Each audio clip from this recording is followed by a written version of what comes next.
Kami dari kelompok Monefresh akan menjelaskan tentang iklim Junghun dan dampak perubahan iklim global. Nama saya Fitria Saida. Nama saya Anissa Nurarima. Nama saya Naila Anifa. Nama saya Salsabila. Simak terus videonya. Hari ini kita akan membahas tentang iklim Junghun. Junghun mengelompokkan iklim di Pulau Jawa berdasarkan ketinggian dataran tersebut atau tanaman-tanaman yang dapat hidup di dalamnya. Iklim Junghun terbagi atas 4 iklim. Yang pertama ada iklim panas, yang kedua ada iklim sedang, yang ketiga ada iklim sejuk, dan yang keempat ada iklim dingin. Apa sih iklim panas itu? Apa sih iklim sedang itu? Akan dibahas oleh teman saya. Sekarang saya akan menjelaskan tentang iklim panas dan iklim sedang. Iklim panas terdapat pada tempat dengan ketinggian 0 sampai 700 meter di atas permukaan laut. Suhunya sekitar 22 sampai 26 derajat Celcius. Tumbuhan yang tumbuh di tempat tersebut terdiri dari kelapa, karet, tebu, padi, palawija, tembakau, dan kopi. Sekarang iklim sedang. Iklim sedang terdapat pada tempat dengan ketinggian 700 sampai 1500 meter di atas permukaan laut. Suhunya sekitar 17 sampai 22 derajat Celcius. Tumbuhan-tumbuhan yang tumbuh di tempat tersebut terdiri dari karet, kopi, tembakau, teh, kina, kakao, dan tumbuhan hortikultura. Iklim dingin. Iklim dingin berada pada ketinggian 2500 meter di atas permukaan laut atau lebih. Iklim dingin berada pada suhu kurang dari 11 derajat Celcius, sehingga tidak ada tanaman budidaya yang dapat tumbuh di dalamnya. Tetapi ada beberapa tumbuhan-tumbuhan lumut yang dapat hidup di dalamnya. Sekarang kita akan membahas tentang iklim sedang. Iklim sedang berada pada ketinggian 1500 sampai 2500 meter di atas permukaan laut. Suhunya dari 11 derajat Celcius sampai 17 derajat Celcius. Tanaman yang dapat tumbuh di dalamnya yang pertama ada kopi, teh, kina, dan tumbuhan hortikultural. Sekarang kita akan membahas tentang perubahan iklim global. Penyimpangan cuaca terjadi karena pemanasan global, sedangkan perubahan iklim terjadi karena meningkatnya fokus gas rumah kaca. Selanjutnya kita akan mendengar dampak perubahan iklim di tempat kita. Dampak perubahan iklim global antara lain sebagai berikut. 1. Mencairnya bongkahan es di kutub sehingga permukaan air laut naik. Air laut yang naik dapat menenggelamkan pulau dan menghalangi mengalirnya air sungai ke laut dan pada akhirnya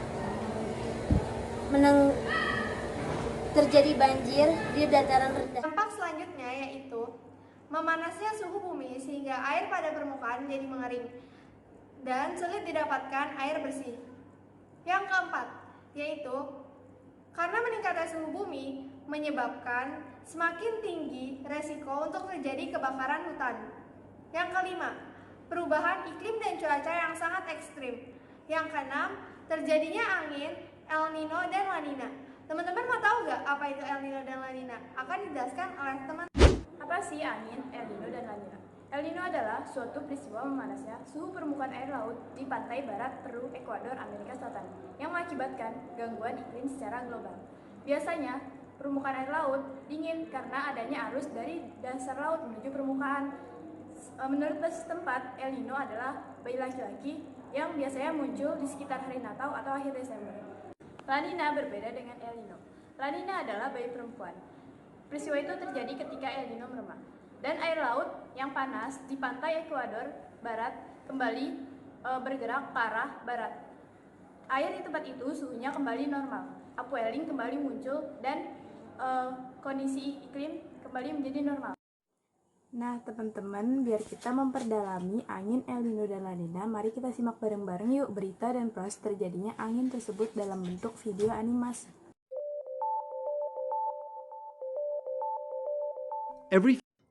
Fenomena El Nino yang terjadi di sekitar Samudra Pasifik dapat mempengaruhi cuaca di seluruh dunia, mengubahnya lama-kelamaan menjadi banjir, kekeringan, gelombang panas, dan musim dingin untuk berbagai daerah, bahkan meningkatkan suhu global. El Nino adalah peristiwa meningkatnya suhu muka laut di sekitar Laut Pasifik Tengah dan Timur sepanjang ekuator dan secara kasat mata El Nino tidak dapat dilihat. Fenomena ini memiliki periode 2-7 tahun. Pada keadaan normal, air laut di wilayah pantai Amerika Selatan dekat Ekuador dan perairan Peru yang bersuhu rendah bergerak naik ke permukaan laut di wilayah dekat pantai yang dikenal sebagai upwelling. Pada kondisi normal ini, angin permukaan di wilayah Samudra Pasifik di sekitar ekuator yang dikenal sebagai angin pasat timur atau Walker Circulation dan air laut di bawahnya mengalir dari timur ke barat. Arah aliran ini sedikit berbelok ke utara pada bumi belahan utara dan ke selatan pada bumi belahan selatan.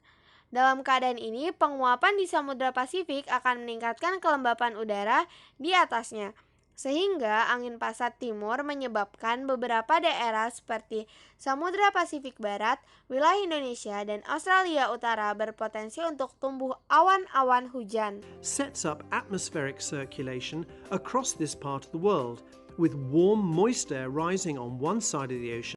Pada saat El Nino terjadi, perairan yang lebih panas di Pasifik Tengah dan Timur membuat suhu dan kelembapan pada atmosfer yang berada di atasnya meningkat.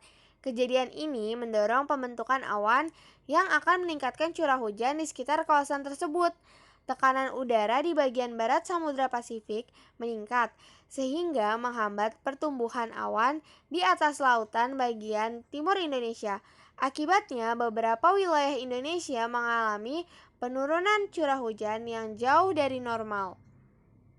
Karena pembentukan awan ini, bagian barat Samudra Pasifik mengalami peningkatan tekanan udara yang menyebabkan terhambatnya pertumbuhan awan di laut Indonesia bagian timur, sehingga menurunnya curah hujan di beberapa wilayah di Indonesia.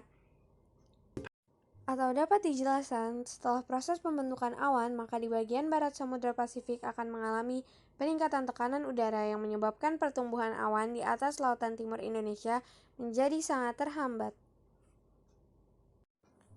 Dampak El Nino itu sendiri biasanya dirasakan di daerah-daerah tropis, di mana dapat meningkatkan resiko banjir dan juga kekeringan yang amat parah di bagian Indonesia, India, ataupun Brazil, sehingga menyulitkan kita dalam memperoleh air minum bersih.